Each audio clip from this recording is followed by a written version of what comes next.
Radhe, Radhe everyone. তো আজকে চলে এসেছি আমি একটা নতুন লুকে তোমাদের সামনে। দেখো এর আগে হয়তোবা আমি কোনোদিনও এইভাবে তোমাদের সামনে আসিনি। আর ১ম বার আমি আজকে তিলক কেটেছি। আমাকে তিলক পরে কেমন লাগছে অবশ্যই কমেন্টে জানাবে। আমার নিজেকে নিজে কিন্তু খুবই সুন্দর লাগছে। জানি না তোমাদের কেমন লাগছে অবশ্যই কমেন্টে জানাবে কেমন লাগছে। আর কেন তিলক কেটেছি চলো তাহলে ভিডিওটা শুরু করা যাক। প্রত্যেকের মধ্যেই হয়তোবা এই নিয়মটা আছে যে বিয়ের পরেই কিন্তু দীক্ষা নিতে হয়। তো আমরাও স্বামী-স্ত্রী চলে গেছি আজকে দীক্ষা নিতে। তো এটা বেশ কিছুদিনের ভিডিও। আমি ভাবছিলাম পোস্ট করব করে আর হয়ে উঠছিল না। তাই আজকেই করে ফেললাম।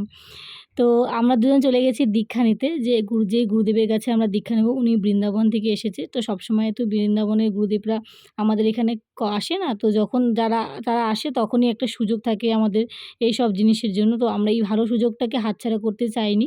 তাই আমি আমার মানে বর আর বৌদি মিলে ৩ জন মিলে চলে গেছি সেই গুরুদেবের কাছে দীক্ষা নিতে। তো আমাকেও তিলক পরিয়ে দিয়েছে তার সাথে কিন্তু আমার হাসব্যান্ডকেও তিলক কেটে দিয়েছে। তো দেখো গুরুজি কি বলছে। তোমরা যে সাজো এবার দেখো কত সুন্দর লাগছে। অন্য সময় যে সাজো আর এই সাজটা দেখো কত সুন্দর। এই সাজে তুমি যে কোনো জায়গায় চলে যাও তোমার গায়ে কেউ মানে স্পর্শ করবে না তোমাকে, ভক্তি করবে, ভক্তি চোখে তাকাবে। ঠিক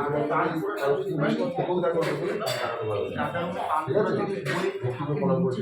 গুরু বাবাজি যেই কথাগুলো এখানে বলল প্রত্যেকটাই কিন্তু একদম সত্যি কথা বলেছে। তো আমি এই কারণে তিলক কাটি না। কারণ হলো দেখো প্রত্যেকটা জিনিসের কিন্তু একটা নিয়ম আছে, সময় আছে, সব কিছুর ভালো-মন্দ আছে। আমি নিয়ম করব না, এদিকে আমি যদি স্টাইল মেরে এসব করি তাহলে পরে না আমারই পাপ হবে।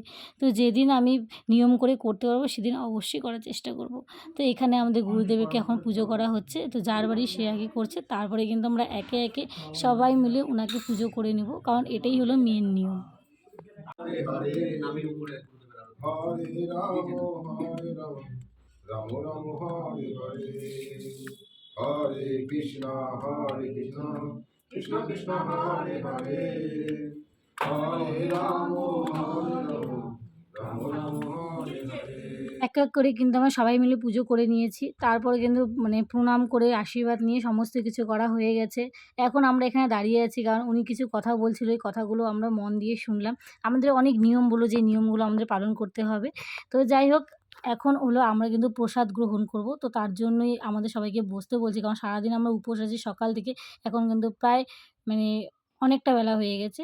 যাই হোক আমরা প্রসাদ গ্রহণ করি। আর আজকের এই ছোট ভিডিওটা কেমন লাগলো অবশ্যই জানিও।